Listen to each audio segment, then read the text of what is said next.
بسم اللہ الرحمن الرحیم۔ السلام علیکم، میں ہوں رجب علی بھٹی، آپ دیکھ رہے ہیں اسلام نیوز۔ آج ہم موجود ہیں فیصلہ آباد کی گرفتار کیا گیا ہے، تو اس کے بعد پورے پاکستان میں جو مظاہرے تھے وہ شروع ہو گئے ہیں، اور لوگ جو چوک چوراہے بند کر دیے گئے ہیں۔ اس ٹائم فیصلہ آباد بھی بلاک ہوا ہوا ہے، اور فیصلہ آباد میں پی ٹی آئی کے ارکان جو ہیں وہ انہوں نے آ کر چوک جو ہے وہ بلاک کر دیا ہے۔ یہاں پر کافی تعداد میں لوگ موجود ہیں جنہوں نے چوک بلاک کیا ہوا ہے۔ میرے ساتھ حسن رضا صاحب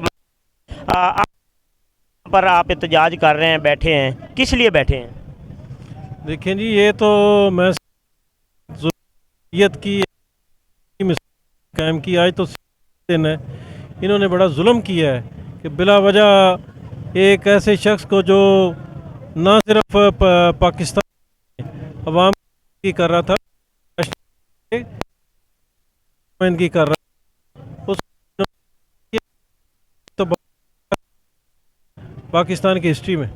اچھا، یہ گرفتاریاں تو پہلے بھی ہوتی رہتی ہیں، خان کی حکومت تھی تو دوسری اپوزیشن کی بھی تو گرفتاریاں ہوتی تھی، ایسے تو نہیں ہے، یہ کوئی حل تو نہیں ہے ملک کو بلاک کر دیں گے یا روڈ بلاک ہو جائیں گے تو اس سے نقصان تو پاکستان کا ہوگا۔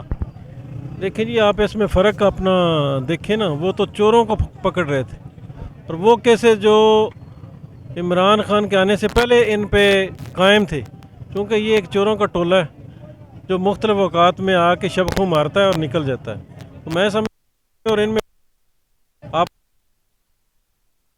کیونکہ تو یہ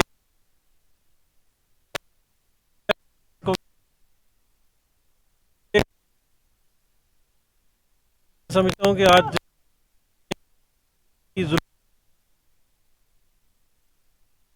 اچھا، اگر اگلا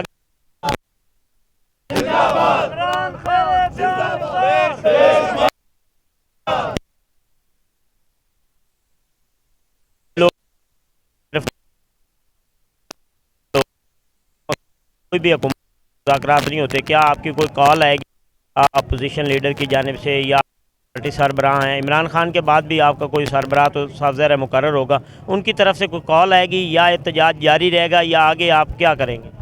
دیکھیں جی، ہم تو خان ملتی ہم یہیں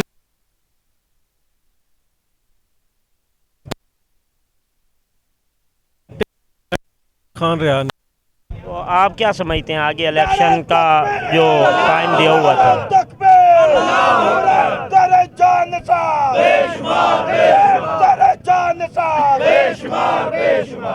آگے ایک تو الیکشن کی بھی تاریخ دی گئی تھی، ابھی مذاکرات بھی چل رہے تھے، اس وقت گرفتار کرنا مناسب نہیں تھا۔ اگر مذاکرات ہو جاتے تو میرے خیال میں الیکشن جو تھا وہ دونوں سیٹوں پہ چکا تھا۔ تو آج یہ اچانک گرفتاری ہونا، یا نہیں سمجھتے کہ ایک دو دن پہلے عمران خان صاحب نے کچھ ایسے بیانات دیے ہیں جن میں کسی کا نام بھی لیا گیا ہے، وہ لینا چاہیے تھا یا نہیں لینا چاہیے؟ دیکھیں جی، یہ تو منافقت کی سب سے بڑی نشانی ہے کہ ایک طرف آپ اپنا الیکشن مذاکرات کر رہے ہیں، دوسری طرف جس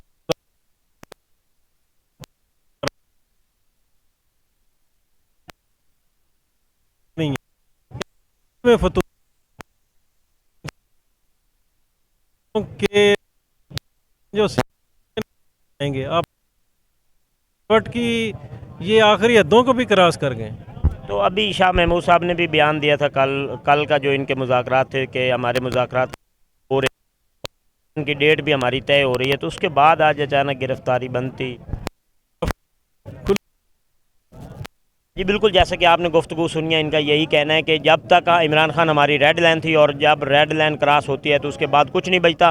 یہاں پر لوگ جو ہیں وہ نعرے بازی بھی کر رہے ہیں، حکومت شدید نعرے بازی بھی کر رہے ہیں، صاف ظاہر ہے انہیں غصہ بھی ہے، اور وہ اپنے غم و غصے کے لیے یہاں ابھی تو فی الحال یہاں پر جو ہے انہوں نے روڈ بلاک کیے ہوئے ہیں، چوک میں بیٹھے ہوئے ہیں، یہاں پر دھرنا دیا ہوا ہے کہ ہم یہاں پر موجود ہیں جب تک عمران خان صاحب کو رہائی نہیں ملتی۔ آگے دیکھتے ہیں کیا پلان ہے، خان صاحب کو رہا کرتے ہیں یا کچھ لمبے ٹائم کے لیے جیل بھیجتے ہیں، اس کا جو بھی لائے عمل ہوگا۔ بات کس طرح، پہلے مہنگائی بہت زیادہ ہے، مہنگائی اتنی جو ہے، تو اوپر سے یہ اگر ملک میں پھیل جاتا، ملک میں جو آنے ہیں ان میں شدید